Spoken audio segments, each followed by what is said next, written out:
Mengapa busa muncul pada tambak serta bahayanya bagi udang? Kualitas air menjadi kunci dari keberhasilan budidaya udang. Air yang terjaga kualitasnya memungkinkan udang dapat tumbuh dan berkembang secara optimal. Selain itu, kualitas air yang terjaga juga akan menghindarkan udang dari infeksi penyakit akibat virus dan bakteri.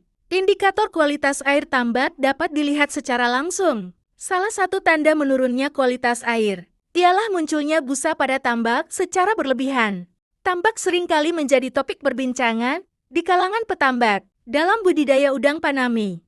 Busa yang terbentuk bisa menjadi indikator berbagai kondisi dalam ekosistem tambak, namun juga dapat menimbulkan risiko jika tidak dikelola dengan baik. Penyebab munculnya busa. Busa di tambak udang Panami umumnya muncul karena aktivitas mikroba dalam proses daur nitrogen yang berasal dari protein pakan dan senyawa lainnya. Proses ini merupakan bagian dari sistem bioflok yang mengandalkan aktivitas bakteri untuk mengatur materi organik dalam air. Busa yang terbentuk di permukaan air dapat menyerap protein terlarut dan materi organik lain sehingga membantu mengurangi kadar senyawa organik yang terlarut dalam air. Selain itu, busa juga dapat dijadikan indikator kualitas air dengan melihat warna dan kekeruhannya. Warna busa yang bersih dan tidak terlalu pekat menandakan kualitas air yang baik. Namun, jika busa terlalu banyak dan sudah mencapai tepian atau pojok tambak, maka hal ini menandakan aktivitas mikroba yang tinggi. Kondisi tersebut menunjukkan kondisi yang kurang baik.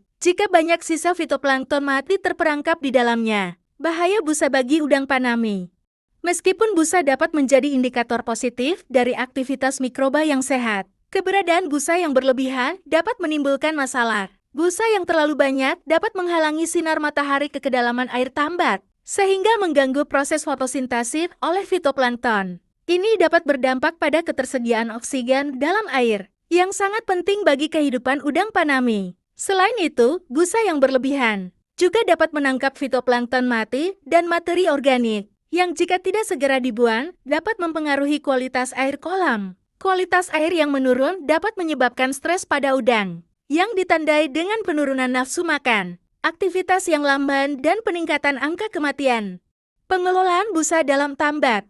Untuk menghindari bahaya yang ditimbulkan oleh busa, petambak harus melakukan pengelolaan yang tepat. Salah satu caranya adalah dengan menjaga jumlah busa, agar tidak terlalu banyak dan memastikan busa tersebar merata di permukaan air, bukan hanya menumpuk di pojok kolam. Penggunaan kincir air dapat membantu dalam menjaga distribusi busa ini. Pengelolaan busa juga melibatkan pengaturan jumlah probiotik yang ditambahkan ke tambak, serta memperhatikan penggunaan saponir yang dapat membantu pembentukan busa, tetapi harus dalam jumlah yang tidak meracuni udang. Jadi kesimpulannya yaitu, busa di tambak udang Panami memiliki peran penting dalam indikasi kualitas air dan aktivitas mikroba. Namun, keberadaannya harus dijaga agar tidak berlebihan untuk menghindari dampak negatif terhadap kesehatan dan pertumbuhan udang Panami. Pengelolaan busa yang baik akan membantu menciptakan lingkungan yang sehat untuk budidaya udang Panami yang sukses.